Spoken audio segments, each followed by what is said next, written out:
Here are the final results: 6 snowy trees painted using same colors but different techniques.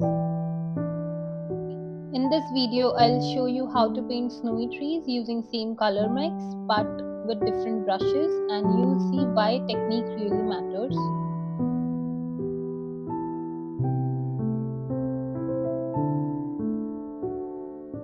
I'm setting up my desk with water jars and palette.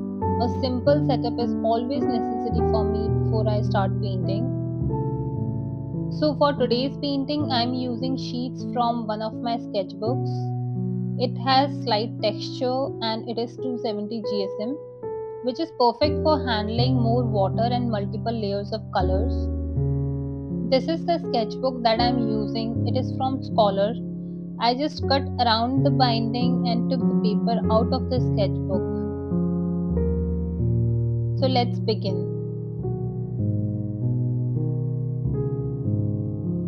Let's talk about the brushes now. I'll be using 2 filbert brushes and 3 round brushes in different sizes. I'll write the details of the brushes on the screen for you to take a note. So I always like to use a palette knife to pick up and mix the colors. It keeps the mix clean and avoid muddying the paint.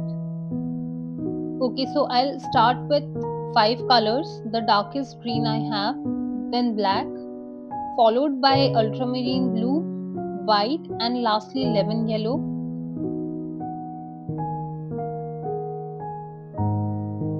So I'm making 2 greens for the painting, one with the yellow and another one with black. So there will be 2 shades of greens that I'll be using for all the paintings.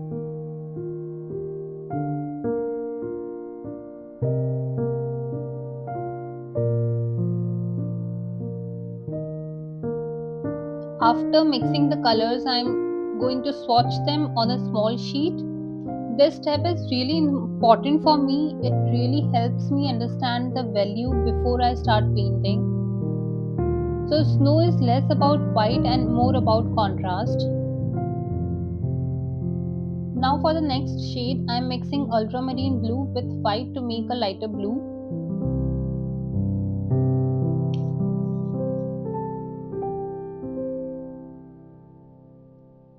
Now we'll start with painting tree number 1. We are going to begin with the very basic sketch.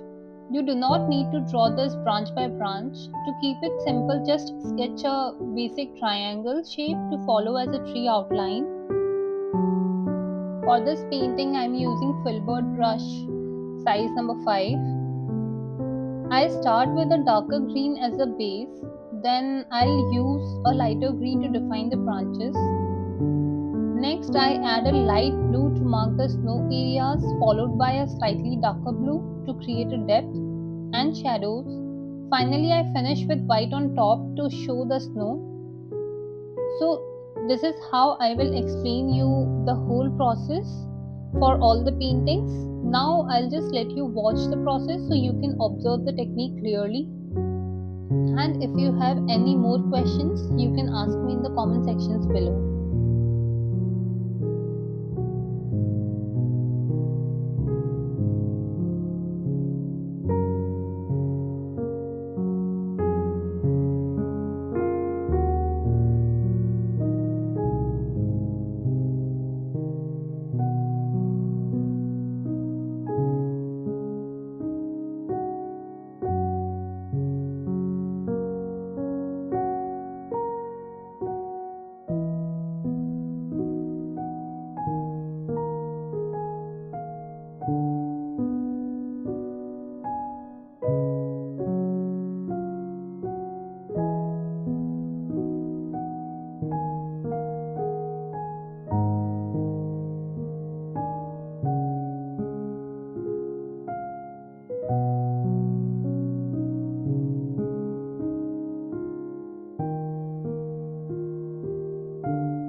So now we will start painting tree number 2. For the second tree, I'm using the same filbert brush and the same color palette.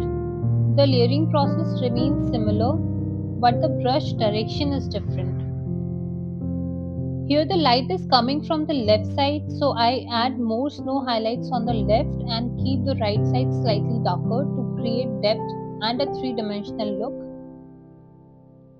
So now I'll let you observe the technique clearly, and if you have any question you can ask me in the comment sections below.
Now we will start with painting tree number 3.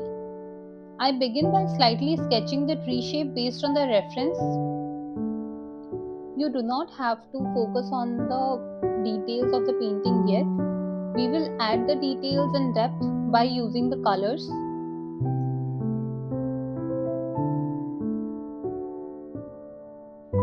I'm going to paint this tree in a similar way to the earlier ones, so you can just simply follow along and watch the process. Feel free to observe the brushwork and how the painting develops, and if you have any questions you can just ask me in the comment section.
Let's paint tree number 4. The technique I'm going to use here is a negative painting technique. I'm going to start by lightly sketching the shape of the tree, following my reference and focusing on the larger snow forms rather than the fine details. After that, I paint the shadows around the snow shapes, leaving the paper white where I want the snow to stay. This isn't the fresh snow, it's a thick layer that has been sitting on the tree for a long time, so most of the green is hidden. Once the snow shape feels right, I just add a few touches of green to suggest the branches without making them too visible. So now you can just simply watch the rest of the process, and if you have any question, feel free to ask them in the comments.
Now let's paint tree number 5.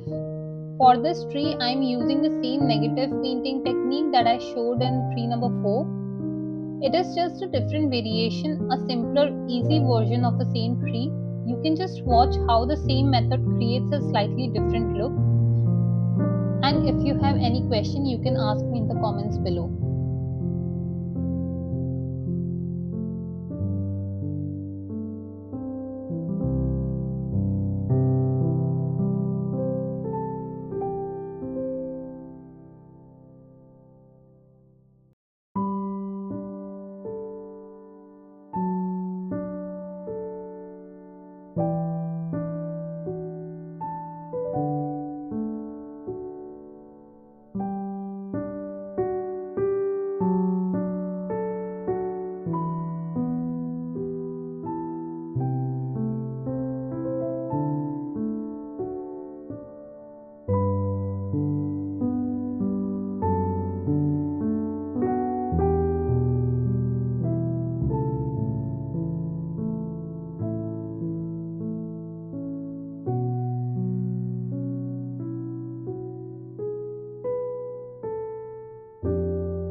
let's paint tree number 6.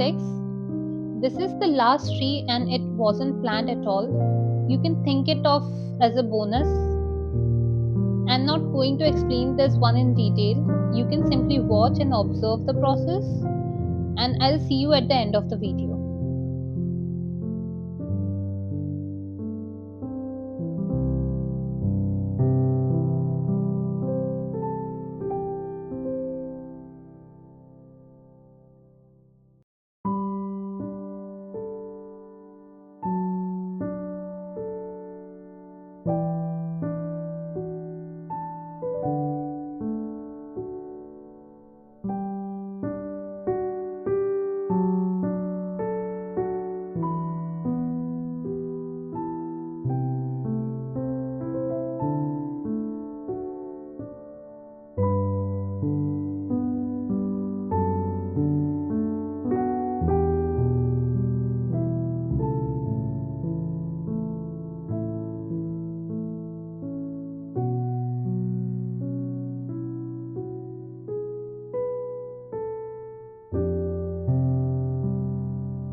So here are the finished paintings. Thank you so much for staying with me through the entire process. And if there's anything you would like me to paint next, or if you have any questions, please let me know in the comments below.